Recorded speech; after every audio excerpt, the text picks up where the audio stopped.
کلمے کے اور کچھ بھی نہیں ہوگا، کوئی نماز نہیں، کوئی عمل نہیں، کچھ نہیں، لیکن ہوں گے موحد، مشرک نہیں ہوں گے، کچھ بھی نہیں ہوگا، اور اپنے اعمال کی سزا بھگت رہے ہوں گے، تو دروغہ جہنم سے رو رو کر کہیں گے ایک مرتبہ ہمارے نبی کو ہمارا حال بتا دو، ایک مرتبہ ہمارے نبی کو ہمارا حال بتا دو جا کر۔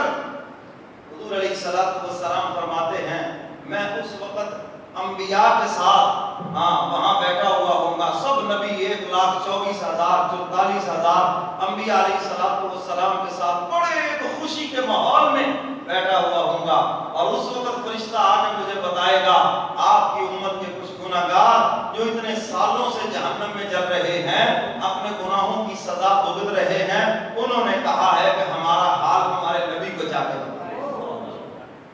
اللہ اکبر۔ حضور علیہ السلام فرماتے ہیں میں اسی وقت اللہ کے دربار میں پھر سجدہ کروں گا اور پھر کہوں گا وَلَسَوْفَ يُعْطِيكَ رَبُّكَ فَتَرْضَىٰ، اے الہ العالمین آپ کا وعدہ ہے میرے ساتھ کہ میں آپ کو اتنا عطا کروں گا آپ راضی ہو جائیں گے، میرے نام لیوا تو ابھی بھی جہنم میں ہے۔ اور یہ بھی آپ کو بتاؤں کہ ایمان والے ایمان کے ساتھ جنت میں نہیں، جہنم میں نہیں جائیں گے، کیونکہ اگر ایمان کے ساتھ جہنم میں جائیں تو جہنم بجھ جائے گی، تو ایمان ایسے اتار لیا جائے گا جیسے قمیص اتاری جاتی ہے۔ اللہ ہم سب کو محفوظ فرمائے۔ یہ بڑا کٹھن مشکل مرحلہ ہے، یہ ایسے چھوٹی موٹی بات نہیں ہے، بس وہ اپنی شان رحمت سے بغیر حساب کتاب کے ہم سب کو جنت میں داخل کرے گا۔ ہم حساب کے قابل ہے ہی نہیں، میں تو اکثر دعا ہی یہ کرتا ہوں یا اللہ میرے دوستوں کی، میری آل اولاد ذریات، ملنے والے، محبت رکھنے والے، تعلق رکھنے والے، پیچھے جمعہ پڑھنے والے، نماز پڑھنے والے، جن کے نکاح پڑھائے، جنازے پڑھائے، یا اللہ سب کی بے حساب مغفرت، حساب کے قابل ہی نہیں ہے، سیدھی سی بات ہے۔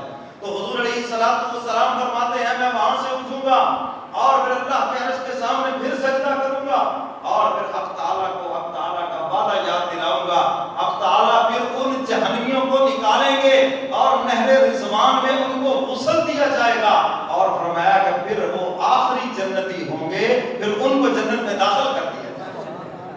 وَلَسَوْفَ يُعْطِيكَ رَبُّكَ فَتَرْضَىٰ، آپ کا رب ان قریب اتنا عطا کرے گا، دنیا کے اعتبار سے بھی اتنا عطا کرے گا آپ راضی ہو جائیں گے، آخرت کے اعتبار سے بھی اتنا عطا کرے گا آپ راضی ہو جائیں گے۔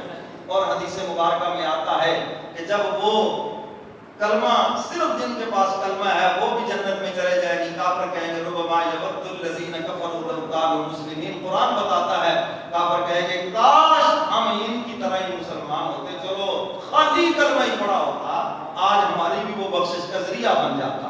تو حضور فرماتے ہیں جب وہ بھی جنت میں چلے جائیں گے تو اللہ مجھ سے سوال پوچھیں گے محمد صلی اللہ رضیدہ، ہو گیا راضی ہو محبوب، راضی ہو گئے ہو؟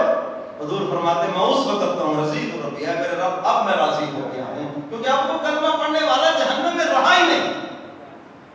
میرے محترم سامعین، یہ بڑی عظیم دولت ہے ہمارے پاس اور اس کی حفاظت کرنا۔ میں اکثر کہا کرتا ہوں بہت زیادہ نیک اعمال نہیں لے کے جا سکتے، کم از کم اپنا ایمان ضرور سلامت لے جانا دنیا سے۔ آج ایمان پہ ڈاکو بیٹھے ہیں ہر جگہ پر، شیطان بھی ہمارے ایمان کا ڈاکو ہے، اور آخری وقت تک اس کی یہ کوشش ہے کہ کسی طرح کلمہ چھڑا دیا جائے، کسی طرح اس سے ایمان چھین لیا جائے۔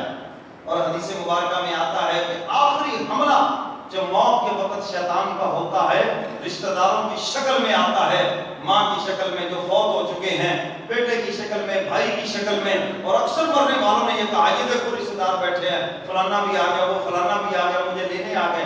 فرمایا ان کی شکل میں آ کر آخری وقت اس کی یہ کوشش ہوتی ہے کہ کلمے کا انکار کرا دوں، اور اس کی ان کے ذریعے یہ کلماتا ہے ہم نے کلمہ پڑھا کوئی فائدہ نہیں ہوا، تو بھی چھوڑ کلمے کو، اور اس کی زبان سے کسی طرح کلمے کا انکار کروا دے، یہ اس کی آخری کوشش ہوتی ہے۔ تو فرمایا کہ تم نے اس ایمان کو، کلمے کو سلامت لے کے جانا، اور آخری وقت خدا کسی پیارے کا ساتھ نصیب کرے، سب کہہ دو آمین۔ حضور تشریف لے جا رہے تھے، ایک یہودی گلی میں کھڑا ہے، حضور کو دیکھا، کہنے لگا میرا 14 سالہ بیٹا، 15 سالہ بیٹا فوت ہونے لگا ہے، بیمار ہے، آپ دم کر دیں۔ حضور اندر تشریف لے گئے، دیکھا کہ اس کا بالکل آخری وقت ہے۔ حضور نے فرمایا بیٹا تم کلمہ پڑھ لو۔ اس نے اپنے باپ کی طرف دیکھا تو باپ نے کہا بیٹا ابو القاسم کی بات مانو۔ صحابہ فرماتے ہم حیران ہو گئے، یہ ابو القاسم، یہ تو حضور کی کنیت اور یہ ہمیں پتہ ہی نہیں، اور یہ کہہ رہا ہے حضور نے فرمایا یہ صحیح کہہ رہا ہے، پہلی کتابوں کے اندر میری کنیت یہی بتائی گئی ہے، یہ ظالم ایسے یہاں تک مجھے جانتے ہیں مگر مانتے نہیں۔ مان لو ابو القاسم کی بات، بچے نے کہا ٹھیک ہے، کلمہ پڑھا، اور اللہ کی شان ادھر کلمہ پڑھا، ادھر اس کی روح اس کے جسم سے پرواز کرتی۔ حضور نے فرمایا میرے صحابہ اگر جنتی دیکھنا ہے تو اس نوجوان کو دیکھنا، کوئی نماز نہیں پڑھی، کچھ نہیں کیا، صرف کلمہ پڑھا، سیدھا جنت میں چلا گیا۔ تو یہ آخری وقت کسی پیارے کا ساتھ نصیب ہو جانا یہ بڑی نعمت کی بات ہے، بہت بڑی نعمت کی بات ہے۔ آخری وقت کو عالم دین ہو، کو آپ سے قرآن ہو، وہ قرآن کی تلاوت کرے۔ اور حدیث مبارکہ میں ہے کہ جب تم دیکھو کہ کسی کا سانس اکڑنے کے قریب ہے، اس کی حالت ایسی ہے تو اس کو کلمہ طیبہ کی تلقین کرو۔ اچھا ایک بات یاد رکھنا، ایسے نہیں کہنا کلمہ پڑھو، ہو سکتا ہے بیماری کی شدت کی وجہ سے کہہ دے نہیں میں نہیں پڑھتا، کہیں کلمے کا انکار کر کے نہ مر جائے، بلکہ کسی انداز سے پڑھوا دیں۔ جیسے ایک محدث تھے نا جی، تو ان کے سامنے کلمہ پڑھوانا تھا، تو ایک اور صاحب ایک بیٹھے تھے، انہوں نے پوری روایت کے پیچھے وہ بیان کی، جی حدث فلاں فلاں فلاں نے بیان کیا، فلاں نے بیان کیا، قال قال رسول اللہ، حضور صلی اللہ علیہ وسلم نے فرمایا۔ اب وہ آگے سے خود پڑھنے لگے، ہاں ہاں یہ روایت، یہ حدیث ہے، من کان اول کلامہ وآخر کلامہ لا الہ الا اللہ دخل الجنہ۔ ادھر کلمہ پڑھا، ادھر جناب کو پرواز کر اس انداز سے کلمہ پڑھا دیا، پیچھے سے ساری روایت پڑھی اور یہاں تک آ کے روکے کہ آگے کیا ہے۔ اب وہ جو فوت ہونے والا تھا اس نے پڑھا من کان اول کلامہ وآخر کلامہ لا الہ الا اللہ دخل الجنہ، اپنی زبان سے گویا مہر بھی لگا دی، کلمہ پڑھ کے جا رہا ہوں جنت میں داخل ہوگا۔ تو آخری وقت کلمہ نصیب ہو جانا یہ جنت میں داخلے کا ٹکٹ ہے۔ بہت سے لوگ کہتے ہیں لو جی وہ تو بڑا پاپی تھا جی، وہ تو جناب ایسے تھا۔ میں نے کہا اسی لیے تو کلمہ پڑھایا گیا کہ سارے پاپ اس کے معاف کر دیے، سارے کرتوت معاف کر دیے۔ اگر کلمے کے ساتھ اس کی بخشش ہوئی تو پھر ہی تو کلمے کا کمال ہے۔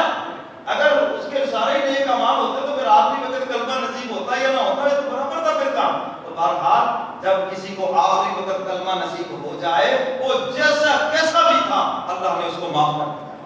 تو اس انداز سے کلمہ پڑھائیں، خود پڑھنے شروع کر دیں۔ جی میرا کلمہ سنیں یار، دیکھیں تو صحیح، آپ کو صحیح لگتا ہے تو جان بوجھ کے تھوڑا سا غلط پڑھ دیں، تو کہہ رہے ہیں نہیں تو غلط پڑھ رہا ہے، میں تجھے بتاتا ہوں کیسے ہے۔ میں جب پڑھ لیا تو وہ مقصد پورا ہو گیا، کیونکہ حدیث میں یہ نہیں ہے کیسے پڑھا، بس جیسے بھی پڑھا کلمہ پڑھا اور اس کا خاتمہ ہو گیا، فرمایا سیدھا گیا جنت۔ تو کسی انداز سے پڑھوا دیں، اور جب کلمہ پڑھ لیا پھر دنیا کی باتیں نہ کرے، تیرے بچے کا کی پڑھے گا، تیرے دکانہ کا کی پڑھے گا، تیرے فلانے کا کی پڑھے گا، یہ بڑی مصیبت ہے۔ اب وہ بیچارہ کیا کرے، اس کو تو اپنی جان نکلنے والی ہے۔